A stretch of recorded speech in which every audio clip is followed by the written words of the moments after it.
Thank you for listening to A Glimpse of the Kingdom.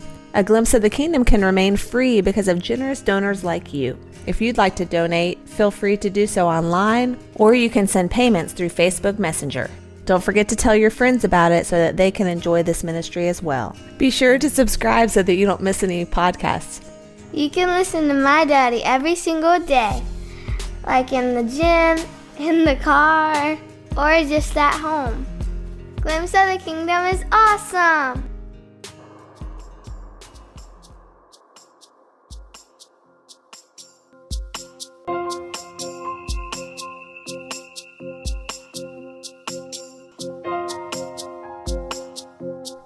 Hello, thank you for listening to A Glimpse of the Kingdom. I am David Pendergrass.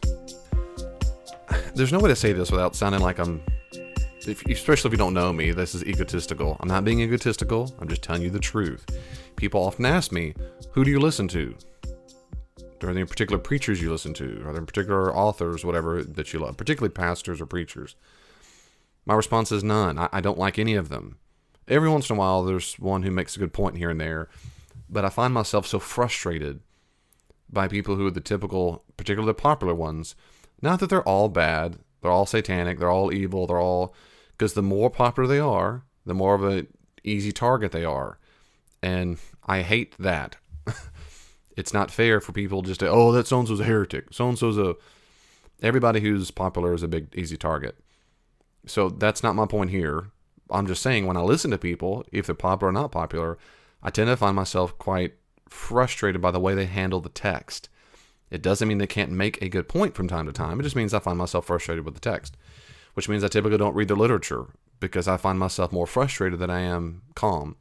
So instead, what I do, instead of reading from pastors, though pastors are overwhelmingly influential in modern church culture, I read from scholars because I don't find myself as frustrated because they nuance better, they're more informed, they have better research. And that's why my podcast, I recommend scholars all the time. I never, ever recommend pastors. Even if some pastors have some good points, my response is, why go to a person who makes some good points here and there? Why not go to people who make great points all the time? And I recommend Old Testament scholars, New Testament scholars, ethicists, philosophers, and so forth. But nevertheless, there are pastors out there who are overwhelmingly influential. Francis Chan, who kind of retired, I don't know, but anyway, he left his big church. And David Platt, who wrote the book Radical and does some stuff. John Piper is a Baptist Calvinist pastor. And there's several people out there who have a major voice in modern Christian circles.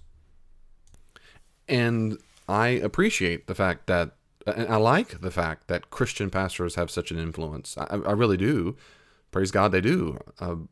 I wish that more biblical specialists were more a louder, more influential voice. And it's happening the more they write popular level literature, like an N.T. Wright or a John Walton, the people who are writing, and Ben Witherington III and some others. But typically scholars don't write for non-specialists, and that's one of the bummers. And most times people go to pastorate, most pastors are not trained as classicists or historians or even really good theologians. They're trained in other things, but they're not trained in that. And so when it comes to the bread and butter of what they do, they're usually subpar. Sometimes they're horrible, and sometimes they're okay. But I do very much respect and appreciate they have such an influence, and I think God can use anybody anytime he wants. He can speak through a donkey, he can speak through anybody, and I hope sometimes he speaks through me, even with all my flaws and errors in my theology. I really appreciate Tom Wright, N.T. Wright, who says, I'm convinced at least 25% of what I'm saying is false or wrong. I'm just not sure which 25% it is. Well, I hope 25% of what I'm saying isn't wrong, but I guess it's certainly a percentage, and I don't know which one it is either.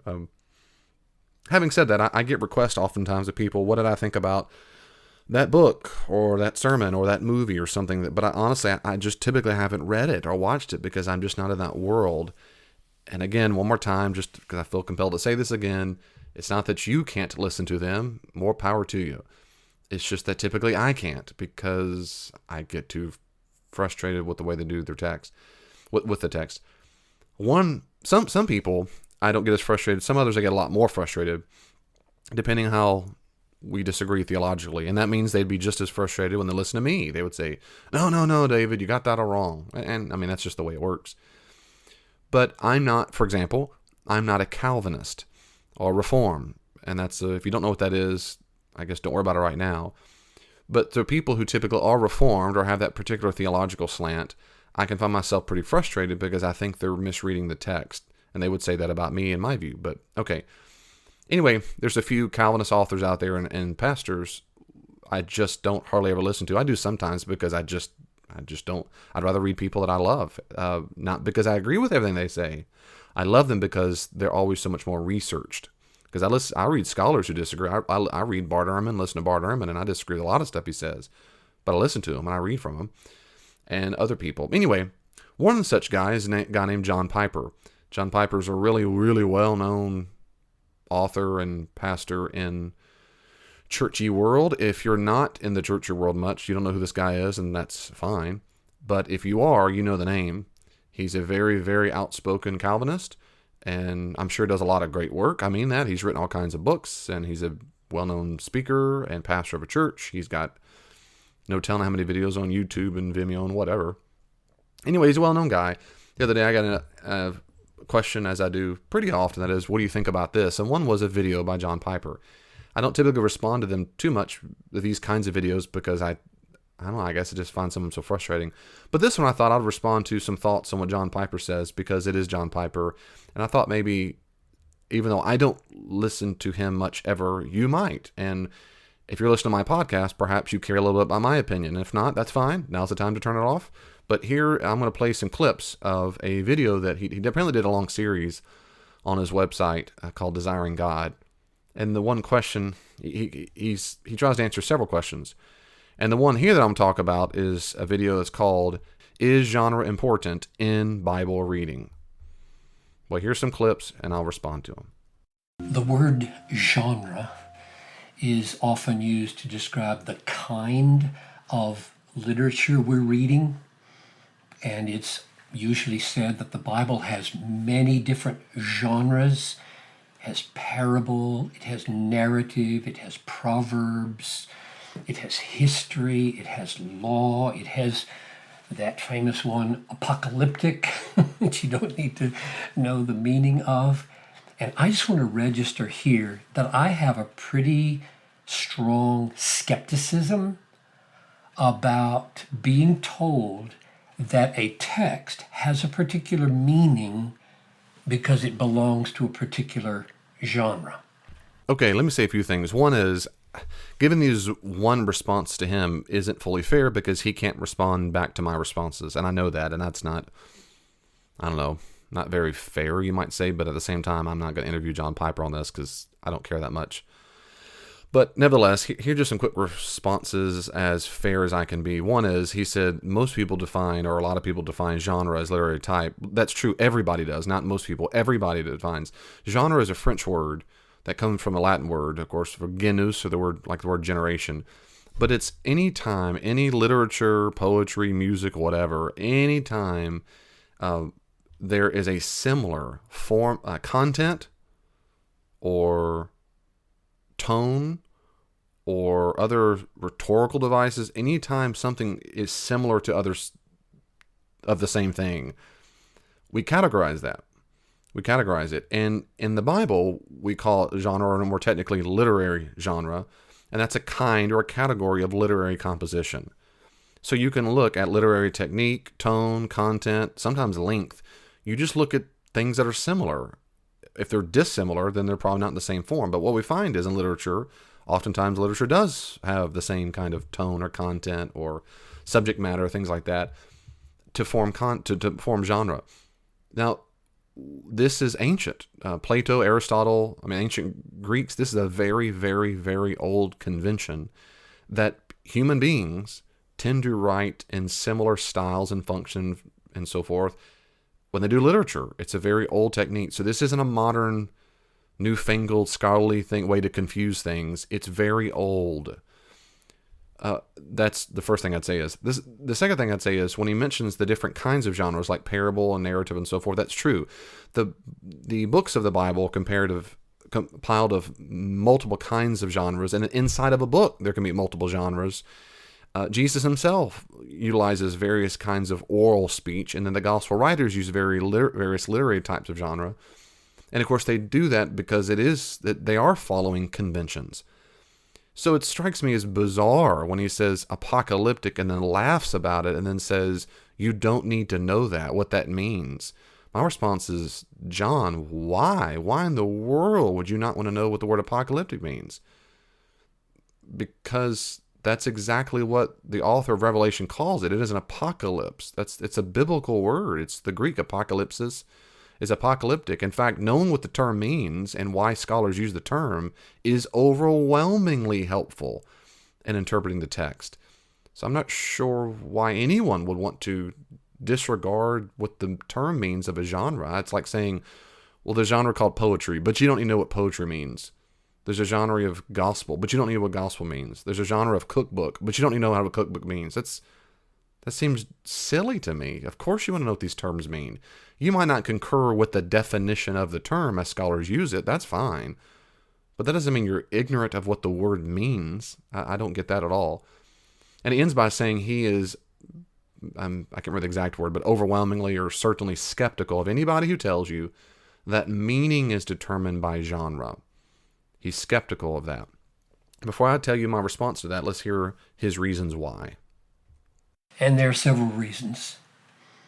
One is the person who tells you that this is such and such a genre and therefore the text has this meaning may be wrong. You can't take their word for it. So that's the first reason. Be very careful that you don't just take the word for some scholar that this is apocalyptic and therefore it has this meaning. They may be wrong. I completely agree that scholars might be wrong in the categorization of the particular genre they give. I completely agree. But just because a scholar might be wrong seems to me to be no grounds at all for being very skeptical. The very skeptical. Why is it if a person might be wrong means I should be very skeptical? But of course, they might be wrong. What matters is not just because a scholar told you. What matters is the reasons the scholar gives for the categorization. That's what matters. Not just because they might be wrong, but because there's evidence to demonstrate they are in fact wrong. You might say it's reasonable to be very skeptical if the scholar's not very good. If the scholar's been demonstrated to be wrong multiple times, then there's more reason to be very skeptical. You might be dealing with an incompetent person. But just because the scholar might be wrong doesn't seem to me reason at all to be very skeptical of genre. Well, anyway. Secondly, genre is not an airtight category. There's flexibility between genres. They overflow into each other, and you need to be just as flexible when you read the text. Well, kind of. It depends on what you mean by it flows into the other text. Because in general, my response to that is that's completely false. A narrative doesn't flow into law codes. Psalms do not flow into parables. That's what makes them different genres. If you mean it flows into them because they use words to convey meaning, or they speak a similar language or whatever, perhaps, but that's the broadest conceivable way of using similarities. What makes them distinct genres is that they do not flow that well. That's why there is a cutoff. Having said that, there is flexibility sometimes within a narrative to employ different genres. For example, in the Gospel of Mark, Mark 13 is apocalyptic in nature, sometimes called the mini-apocalypse, but Jesus also uses all kinds of oral genres and certain other literary types of parable, hyperbole, proverb, wisdom saying, all kinds of things, sure, but we categorize them because they are, in fact, distinct from other forms. So I don't know what he's talking about there. I'm not sure what kind of definition or understanding of genre he means to understand that they flow so quickly into one another. And moreover, if certain genres flow pretty easily between another one, why would that mean I have grounds to be very skeptical all the time of genre studies? I'm not sure why. Third reason, reading has to precede the discovery of the genre, and therefore the genre can't completely control how you do the reading. You have to start your reading. If you're going to be independent and not just take somebody's word for it, you have to do the reading to decide what kind of genre this is. And there must be some validity to the reading that you're doing on the way to discover the genre. So be careful, because reading precedes identification of genre, not the other way around. Okay. Of course, John. Of course that's correct. You have to read. There's some level of reading before you determine the genre. Absolutely. Absolutely. But that doesn't mean it's false to try to determine the genre to figure out the way we should be interpreting the words we're reading. For example, if you gave me a couple pages of a document, I didn't know where it came from, I didn't know anything about it, and I read it, and I started reading quarter cup of sugar, 1 pound of flour, 13 cups of chocolate chip, 350 degrees here and there, 14. I go, oh, I bet this is the genre of cookbook. And you go, no, wait now. You had to read it first. I go, yeah, I had to read it first. But it means whatever interpretation I gave to this document before I determined the genre very well could have been wrong. Because before I determined as a cookbook, I could have thought 1/4 cup was poetry. And I would say, what does it represent? For 1 pound of flour, what does that represent to you? Well, it tells me that life is white and full of chocolate chips. And it means, and I go, no, that's a cookbook, dummy. You go, oh, okay, never mind. That was wrong. That was stupid.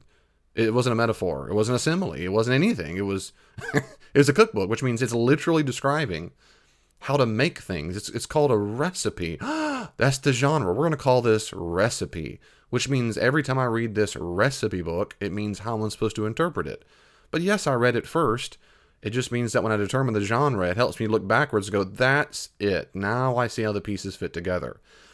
And if it doesn't fit perfectly, then I got to keep searching to see if there's a different genre, unless this is a new genre. Or maybe in the document, it's employing multiple genres. That's fine.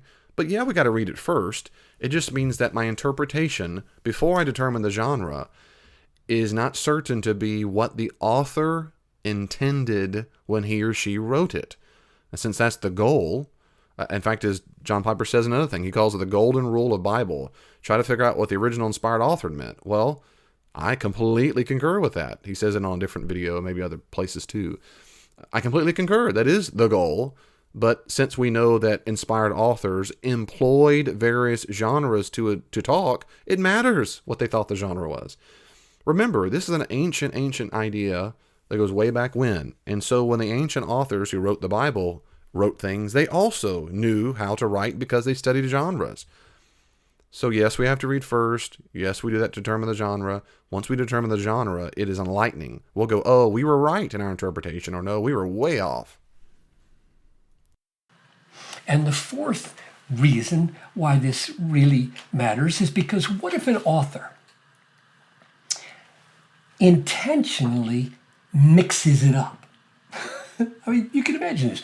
What if an author says, I'm going to mingle poetry and narrative and history and law, and he's intentionally breaking some of the rules that we've supposedly found for reading each of those so that he won't be judged by any one of them alone. Now, how would you know that? How would you discover that? You wouldn't discover it by somebody telling you ahead of time, this belongs to such and such a genre. You would have to discover it by actually reading carefully and let the author give you the clues that he wants you to see that he's mixing it up. Right. So let's imagine a scenario where a biblical author deliberately tried to trick the audience. Well, when you say you have to read carefully to see what the clues are, what clues would they be? What conceivable clues would you give to say, I'm deliberately being dishonest? What would it be? Unless you said, I just said all this, but that's not at all what I meant. Are there any examples at all in the Bible where we have any clues anywhere whatsoever? Where they deliberately use a genre in a wrong way?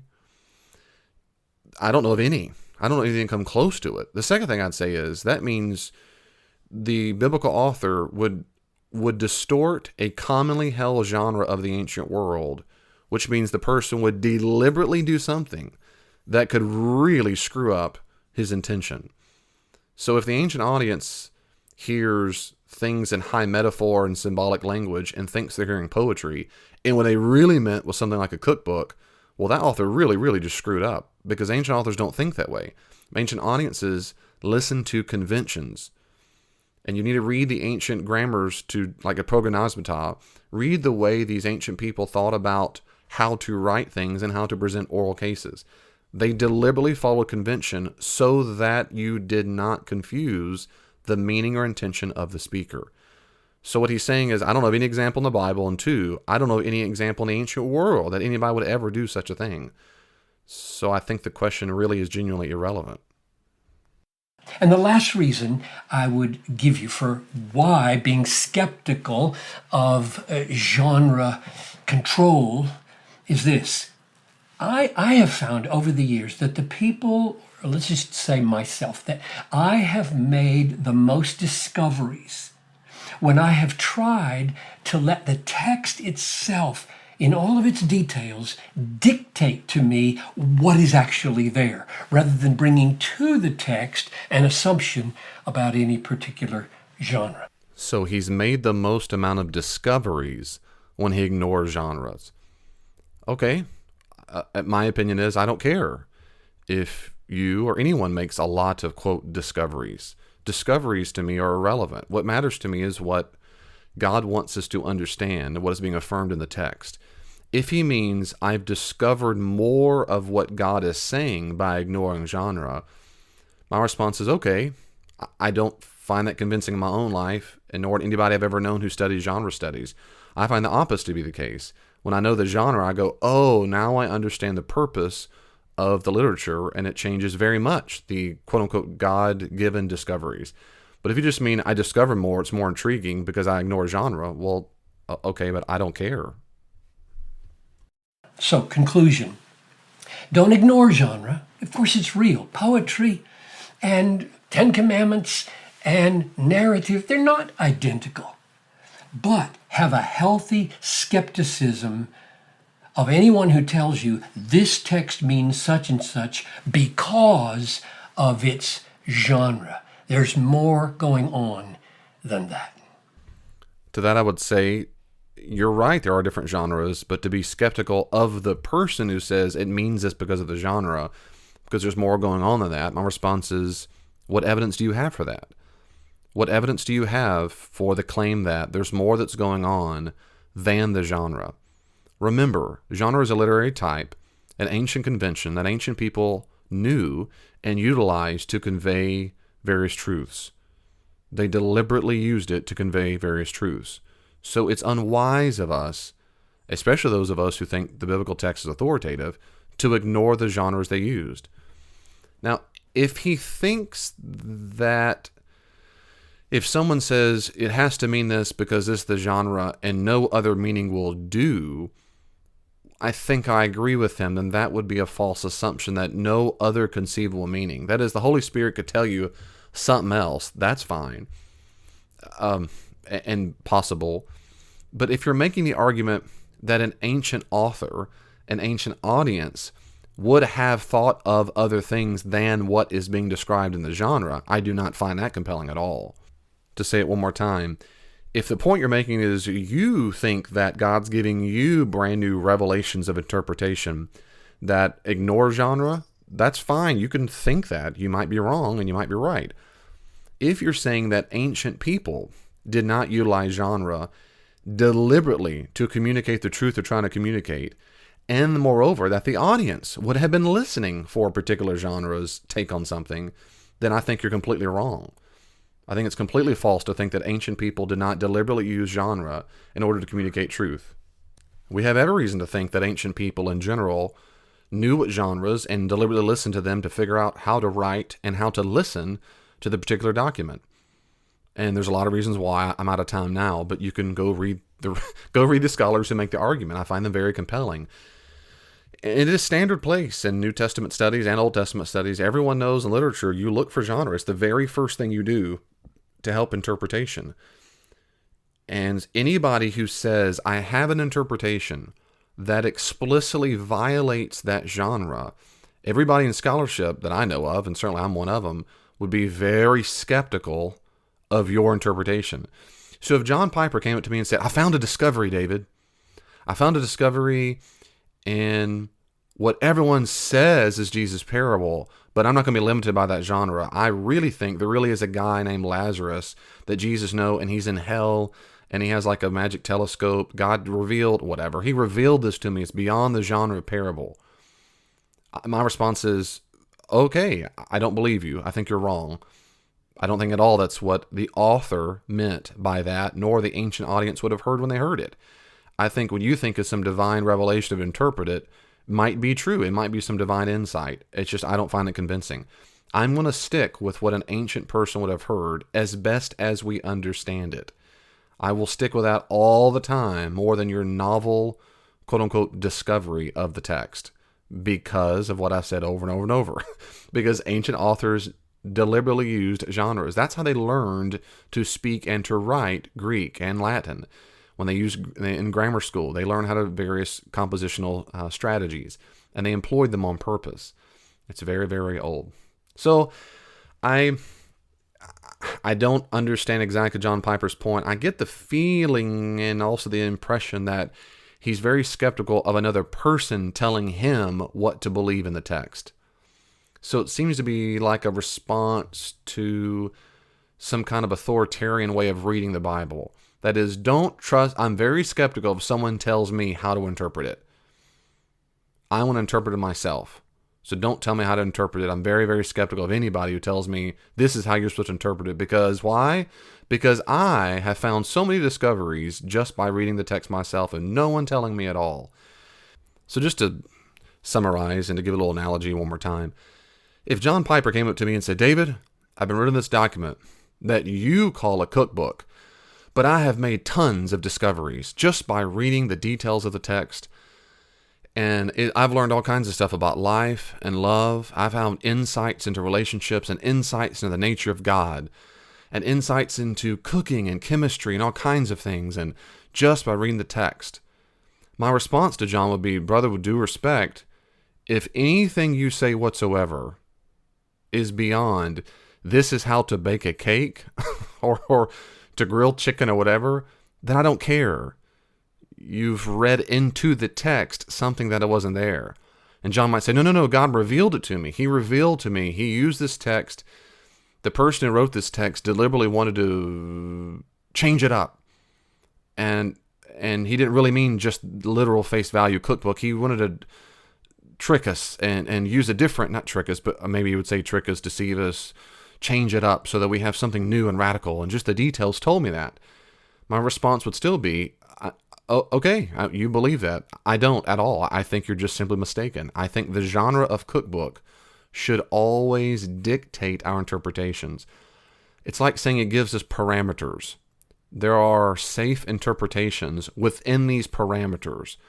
And then the parameters are, you've got to be talking about how to cook something. Anything else is probably false. At least for me, it's not going to be convincing. That's how it is with genre studies in general. If you think a parable really means these other things, or a narrative really means these other things, or a gospel really means these other things, or apocalyptic literature really means these other things, outside of the genre studies, I think you're wrong. I think by default, I'm very, very skeptical of your discoveries. I'm very skeptical of them because I think they're false. But that's my view. I know I'm not trying to do cheap shots and whatever, but that is whatever it's worth to you. So my view is that genre study is profoundly important. And that's why, for a lot of reasons I've said, but it's why I study them so much, and it's why I think you ought to as well. Any good book on the subject, like How to Read the Bible for All It's Worth, any good Bible commentaries, any good Bible study Bibles will help you understand genre. David, does that mean I have to know what the genre is before God can speak to me through the text? The answer is no. No, you don't have to know everything about anything before God can speak to you.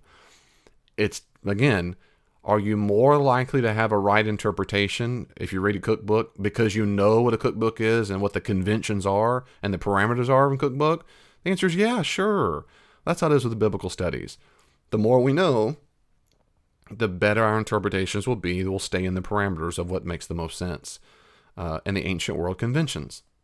Well, that's all for that. Thanks so much. God bless you. See you next time. Thank you so much for listening to the podcast. I really do hope that you enjoyed it. I hope you'll listen more. If you want more, go to davidpendergrass.com. There are tabs at the top that let you have access to all the podcasts I've recorded, to sermons I've done, books I've written. They're all there at davidpendergrass.com. You can also check me out on Facebook, facebook.com/glimpse of the kingdom, facebook.com/glimpse of the kingdom.